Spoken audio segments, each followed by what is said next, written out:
Hey everybody, this is Rudy with Alpha Flipping Investments, and everybody needs to pull the hell over and sit the F down because we need to have a little life talk today. You know what this conversation is going to be about? Corporate bonds, cash, and buying Magic the Gathering. And the thing is, I want to discuss a specific way that I buy a lot of cards, a little bit more detail, and I want to focus on corporate debt and the bond market kind of a lot more in this video than I do with the Magic cards. Because I don't feel like, I haven't given it enough depth. I haven't given enough insight on it. I feel like I've been lacking in that category. So I want to kind of jump into and add a little bit more information in this video. So first things first, I don't think anyone should invest in Magic cards until you've checked off a lot of other check boxes in the investment field. Like, you shouldn't say, hey Rudy, I just came into 5 or 10 grand and I am ready to invest in Magic. No, you're wrong, you're stupid, you're Timmy's grandson, and you're still playing Duck Hunt, and the dog laughs at you every single day. Because you lose. But in the moment, you don't see the loss coming. So I want to focus on that. And I don't even know where to start. It's just kind of a weird thing to me. So, first things first. I buy bonds. That's kind of the cornerstone. That's the ground floor. That's the core baseline before I even think about Magic cards every day, okay? And I know you guys have heard me talk about bonds before, but that's something I really need to emphasize more. That's this whole video is about. And you need to have a better mindset. You guys have heard me talk about the mindset and the grind, but I don't think people really understand it's an effing journey. Okay? This shit is not something that's overnight. It's a journey, okay? This is something that you need to really be ready for the long haul. It's not, I'm going to buy some Magic cards and I'm going to flip them tomorrow and be I'm going to be so rich. And that's just, it's just so common of a mistake. It's ridiculous how common that mistake is. Oh, God, it bothers me because, and I appreciate so many people who follow me and support me, but, I feel bad that I can't respond and give more in-depth answers and emails to so many people who send me messages on these type of topics. People who come into inheritances. People who win the lottery. People who literally came into money, sold their business, got out of an army, navy, military, I don't know, found $1 million buried in their backyard. However you come across it, the end result feels like it's always the same. So first things first, I want to talk about corporate bonds. Everybody knows I'm obsessed with corporate bonds. And you know what? I feel like individual, no fucking mutual funds. Individual corporate bonds, to me, that shit's the secret. You want the secret to everything? Individual corporate bonds is the effing secret. Look at that beautiful corners. Look at that nice seam on that bad boy. Just send that for grading. So you know what? Before you go into grading or anything and you want to get high in Magic cards, you need to learn about corporate bonds. I feel like it should be a requirement for every single person who has a first year and goes into college. Hell, if it was up to me, economics, credit cards, basic finance, running a household, how to get a job, real world shit, things you can use in this world. Yeah, don't tell anybody. These should be prerequisites to life. Not graduating, prerequisites to life. Like, you pop out in the world and it's like, whoa, checkpoint, come here. What do they call that in video game world? A gear check? In MMOs, there's like a gear check where everybody loses unless they hit. Okay, anyways. So, I want to focus on that. In corporate bonds, I look at a couple certain things first, okay? When I'm going to invest in it, let's say I've got $10,000 and I need to build this baseline. What I need to focus on is a couple things. First, every individual bond has a credit rating. They have a maturity date, pretty much how long until you get your damn money back, unless you're going to sell it early. And you pretty much need to find out what price it's trading for. Okay? And of course, you're always going to have the individual company specific risk, as I always say. And you have to weigh all these things and mesh them together and kind of get a good feel for it. You can read books and learn about this stuff, but at the end of the day, there's no set template to learn and get really good at this stuff.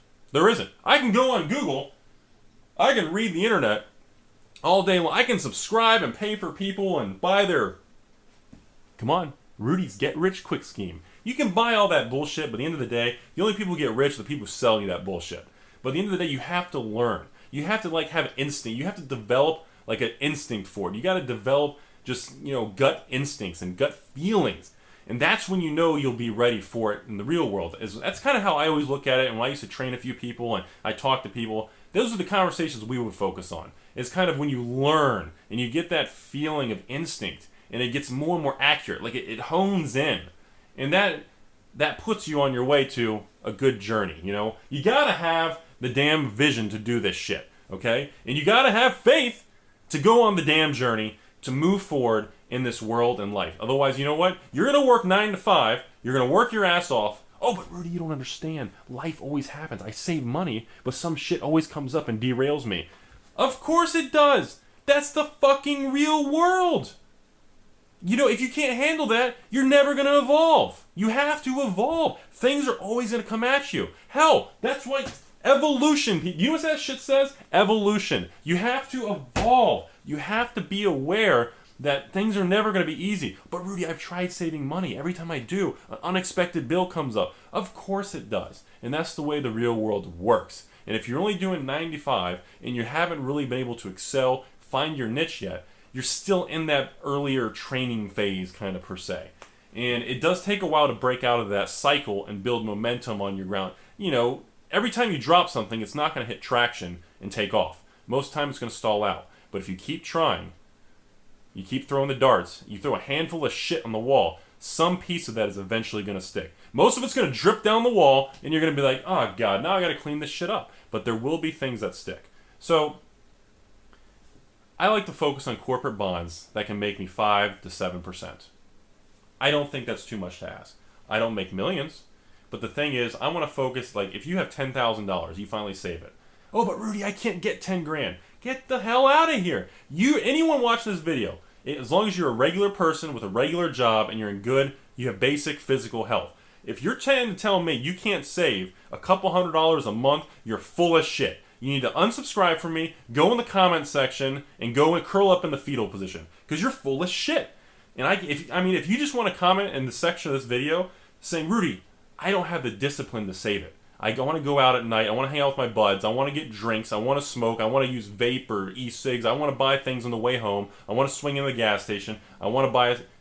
If you're going to do that shit, so be it.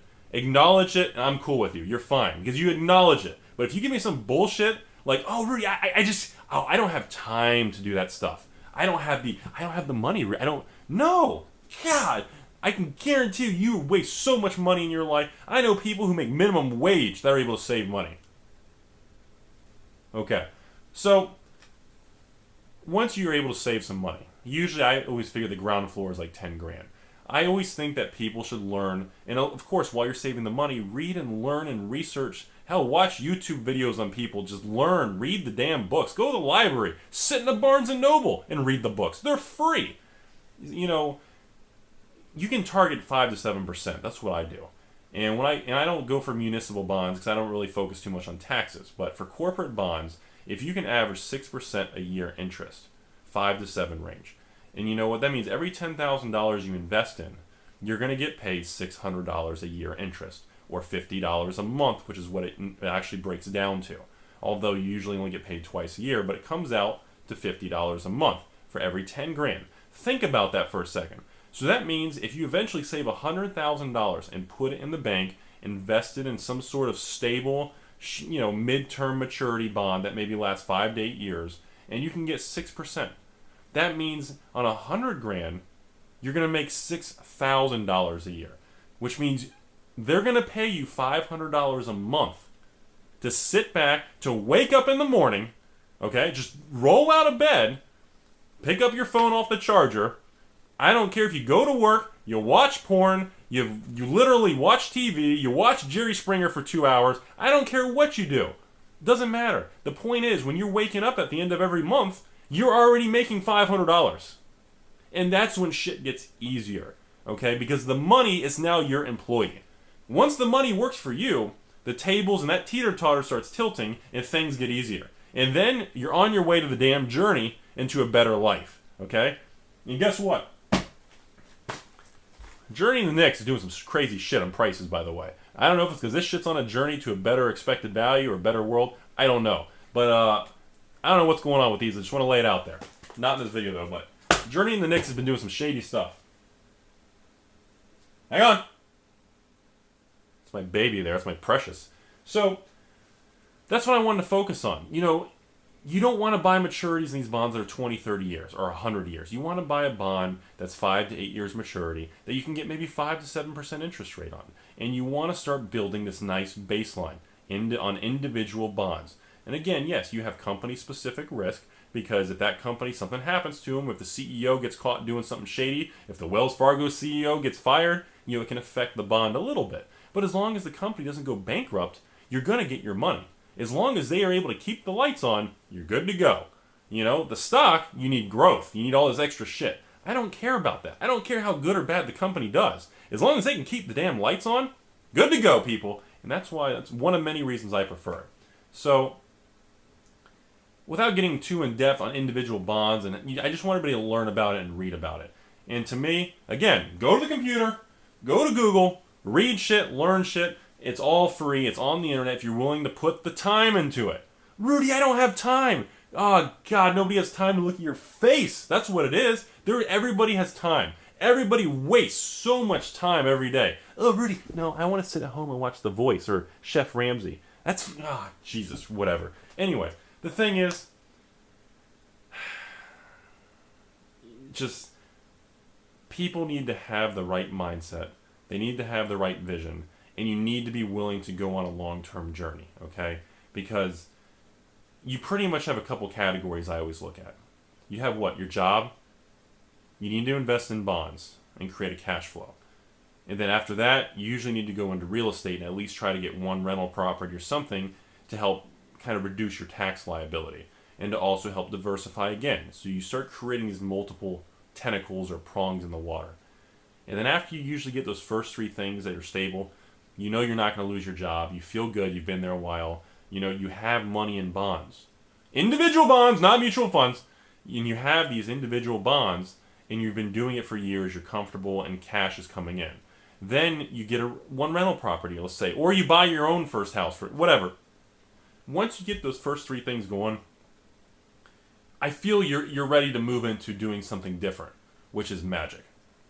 I feel you've held the course long enough, and you've been loyal enough and disciplined enough to do it, that I think you're ready to start investing longer into magic. And I really just don't, and I repeat some of those lines more than once because I want people to let that shit sink in. Technically in psychology, they say you should repeat things, 7 times until the brain memorizes it? But sometimes I think an extra 1 or 2 is plenty. But I think it's critical that you have these different directions under control before you're ready to drop 10 grand into magic boxes to take that journey or go down that path. But I think magic is really an imperative direction to go in the future. It is something, and I don't want to get into it too much, but the magic returns that we've seen, a Visions box from $60, and they're what, $300 now? This box is not going to be $1,000. The easy money's already been made, and we know that. But at the end of the day, like I've said before, everybody can watch this and agree and say, hey, if this box is worth $300, do you honestly think in 12 to 18 months from now, this $300 booster box will not go up 5%? So in other words, this time next year, do you guys really think this Visions booster box will not be worth $15 more?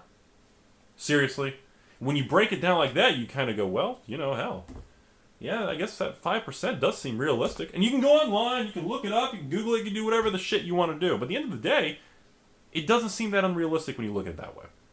So, I just want to point that out. This is my little bond rambling for everybody. I want to focus a little bit more on corporate bonds because I want people to do that kind of thing, to learn about it, to buy these individual bonds and slowly build up money. Save a couple $100 a month. And then when you get all this stuff wrapped up, and you get the $100,000 in bonds, or even more, or even less, when you get these interest payments, that cash that comes in, that's money, that's passive income. You're not working blood, sweat, and tears to get that money.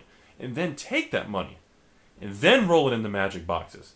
So you technically didn't pay for the magic boxes. You're taking one investment, and you're feeding it into a second one.